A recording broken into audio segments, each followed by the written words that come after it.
오늘도 주님의 도우심으로 새롭게 배우고 깨닫고 확신 갖고 주변 사람들에게 하나님의 사랑과 은혜를 전할 수 있는 하루가 되시기를 예수님의 이름으로 축복합니다.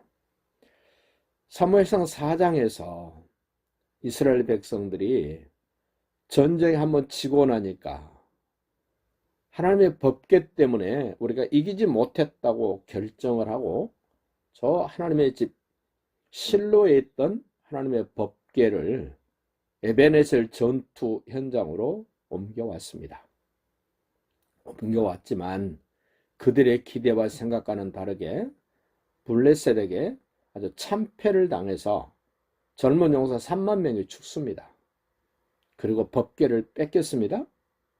홈리와 비느하스 제사장 둘은 죽었고 그 소식을 듣고 이제 엘리 제사장도 의자에서 넘어져 목이 부러져 죽고 그 며느리 출산할 때가 아직 안 됐는데 조산을 하면서 죽습니다. 그때 그 며느리가 고백하는 말, 우리에게서 하나님의 영광이 떠났다. 왜 이런 지경이 됐습니까? 법궤를 하나님의 임재로 느끼지 아니하고 인격적인 교제가 없고 그분의 다스림과 통치를 받지 않을 때 하나님의 영광은 떠납니다. 이제 그 하나님의 법궤가 블레셋 사람들에게로 들어갔습니다. 유쾌한 방법은 아니지만 이 이스라엘에게 있었던 하나님의 법궤와 블레셋 사람들에게 들어갔던 법궤가 어떤 과정, 어떤 내용, 어떤 결과를 만들어내는가를 좀 살펴볼 필요가 있습니다. 5장 1절 보십니다. 블레셋 사람들이 하나님의 궤를 빼앗아 가지고 에베렐에서부터 아스돗에 이르니라.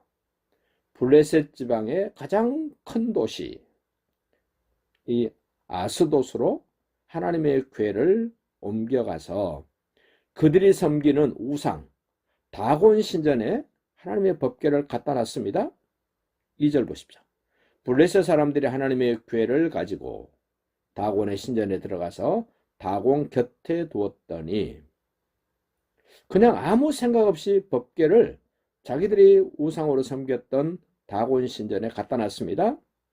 그 다음날 하루 만에 어떤 일이 벌어졌는가? 3절 아스돗 사람들이 이튿날 일찍 일어나 본즉 다곤이 여호와의 궤 앞에서 엎드려진지라 그 얼굴이 땅에 닿았는지라 그들이 다곤을 일으켜 다시 그 자리에 세웠습니다.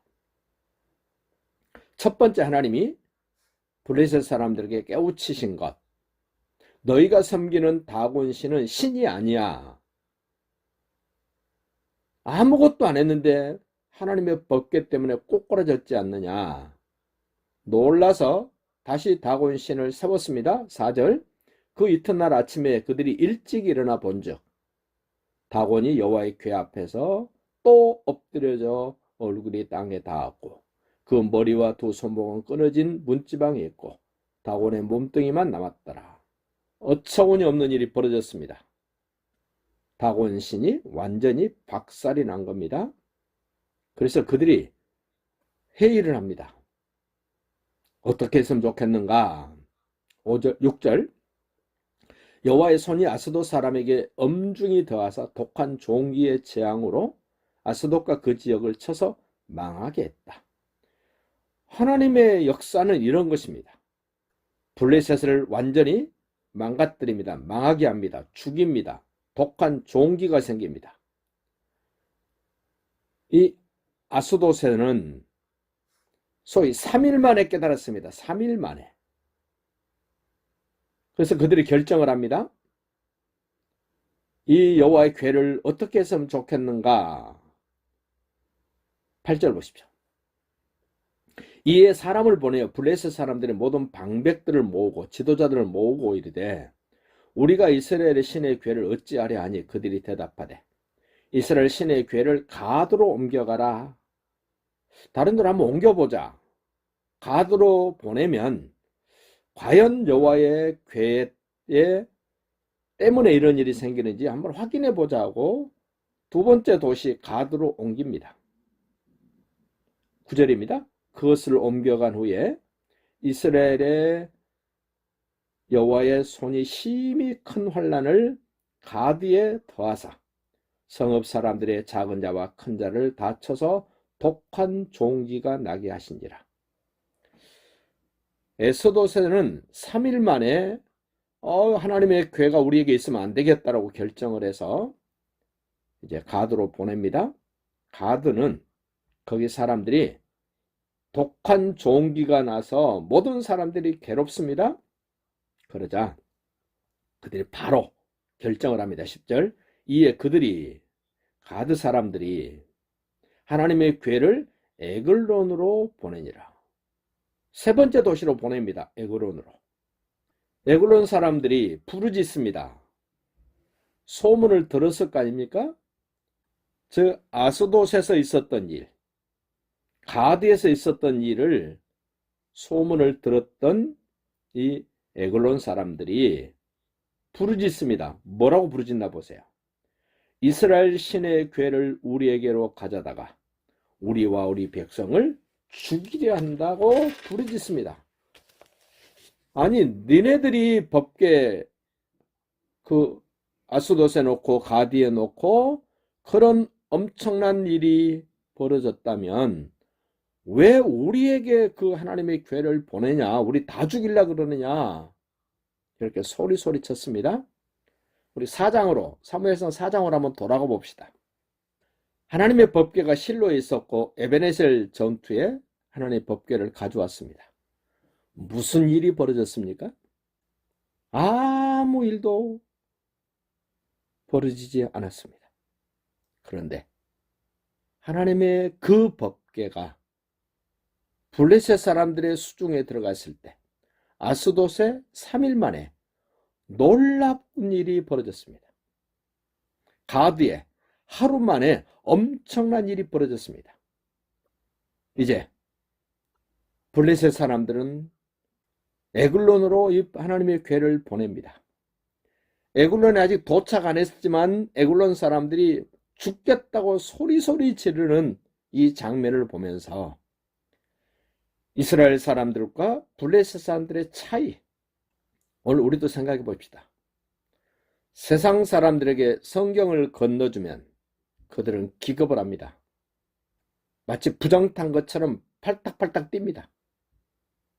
우리는 하나님의 말씀을 듣고 하나님의 임재를 사모하면서도 우리에게는 하나님의 말씀이 어떤 변화를 주고 있는가, 어떤 일을 이루고 있는가 한번 생각해 보면서 11절 다시 봅시다. 이에 사람을 보내어 블레셋 모든 방백을 모으고 에글론에 모았습니다. 이스라엘 신의 괴를 보내어 그 있던 곳으로 돌아가게 하고 우리와 우리 백성이 죽임당함을 면하게 하자 하니 이는 온 성읍이 사망의 환난을 당함이라. 거기서 하나님의 손이 엄중하심으로 죽지 아니한 사람들은 독한 종기로 치심을 당해 성읍의 부르짖음이 하늘에 사무쳤더라.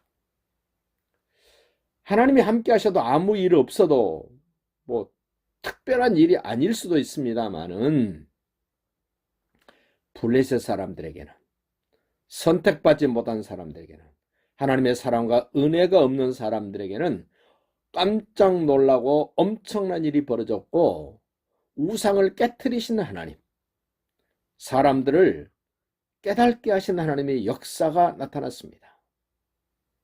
그 6장 1절을 보면 더 재밌는 말이 나옵니다. 여호와의 궤가 블레셋 사람들의 지방에 있은 지 7달이라.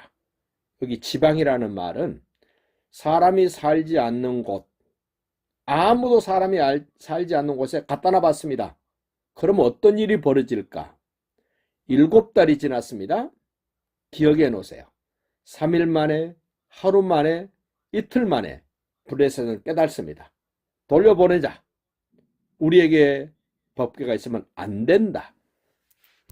이런 블레셋 사람들의 반응과 히브리 사람들의 반응을 생각하면서 오늘 우리는 말씀에 대해서 어떤 반응을 보일 것인가? 하나님의 거룩한 임재와 하나님의 그 영광을 경험한 우리는 어떤 태도, 어떤 자세, 어떤 반응을 보일 것인가를 생각하면서 하나님이 일하시는 모습, 나에게도 하나님이 일하시는 모습, 좋은 쪽으로, 선한 쪽으로, 아름다운 쪽으로 일하실 수 있도록 그분을 인정해드리고 인격적으로 만남과 교제가 이루어지는 한 날이 되시기를 예수님의 이름으로 축복합니다.